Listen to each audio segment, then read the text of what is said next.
मुझे बताएं, attorney general साहब के इस जेस्चर पे जैसे कहीं ना कहीं ये तासुर मिल रहा है कि उन्हें पता है कि पंचोरा साहब किधर हैं, किसके पास हैं, क्योंकि माजी में भी ये सब चीज़ें ना एमक्यूएम ने किसी न किसी स्टेज पर सब कुछ फेस किया है। अब पाकिस्तान तहरीक इंसाफ के साथ हो रहा है।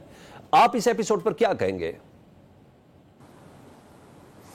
देखें, फर्स्ट ऑफ ऑल मतलब जाहिर सी बात है कि ये जो एक्ट है इट्स ए कंडेमनेबल एक्ट, चाहे वो किसी जिसने भी अगवा किया हो, तावान के लिए किया हो या किसी और वजह से किया हो। बज़ाहिर जो भी बातें सामने आई हैं और फिर जिस तरीके से शाहीन साहब कह रहे हैं या सलमान अकरम राजा साहब कह रहे हैं, जैसा भी मेरे भाई खलील भाई ने कहा कि भाई आपको अगर पता है तो आप जाकर उनके खिलाफ FIR कटवाएं।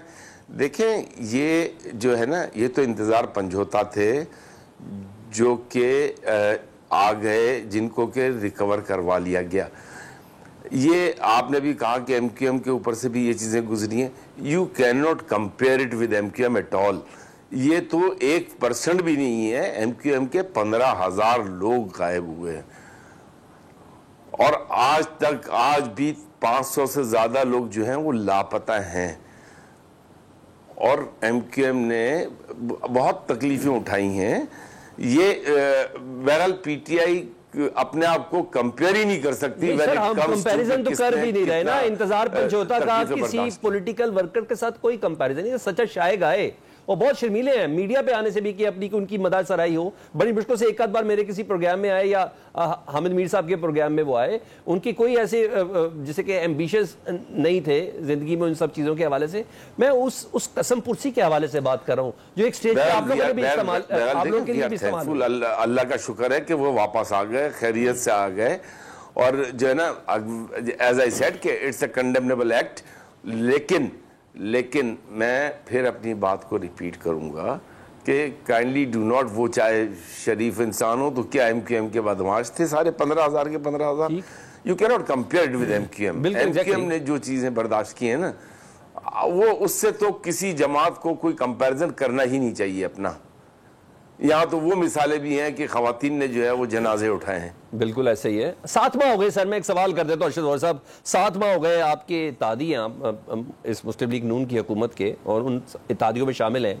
ऐसे ऐसे वाक़यात हमने देखे जिसकी माजी में हमने एग्जाम्पल नहीं देखी इन 7 माह के दौरान ही, और इतनी सूरत के साथ हुए। पार्लियामेंट से MNAs की गिरफ्तारी हो गई, 26वीं आईनी तरमीम का एक सर्टन प्रेशर हो गया, यूं लोगों का अगवा होना और फिर पुलिस की जानिब से इनका बाजियाब होना।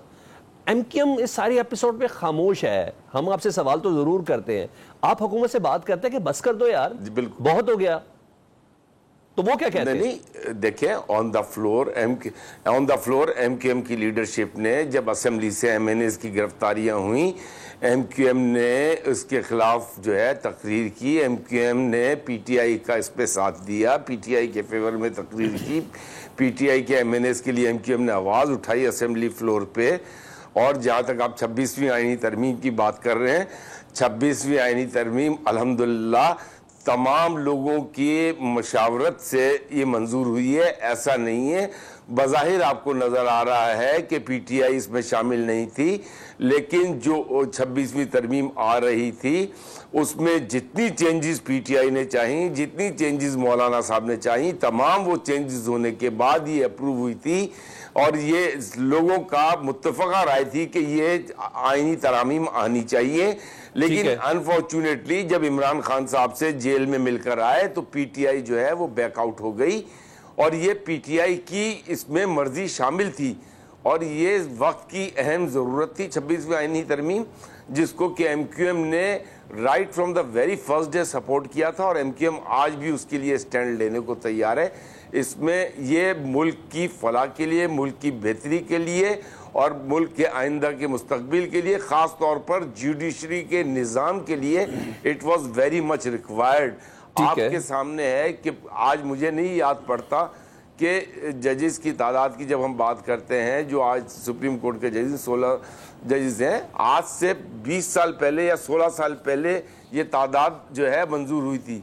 उसके बाद ये मल्टीप्लाई चीजें होती चली गई। कल आ रहा है ना, कल एक कानून भी आ रहा है ना सर, बिल भी आ रहा है, हमने उस पर भी बात करनी है। और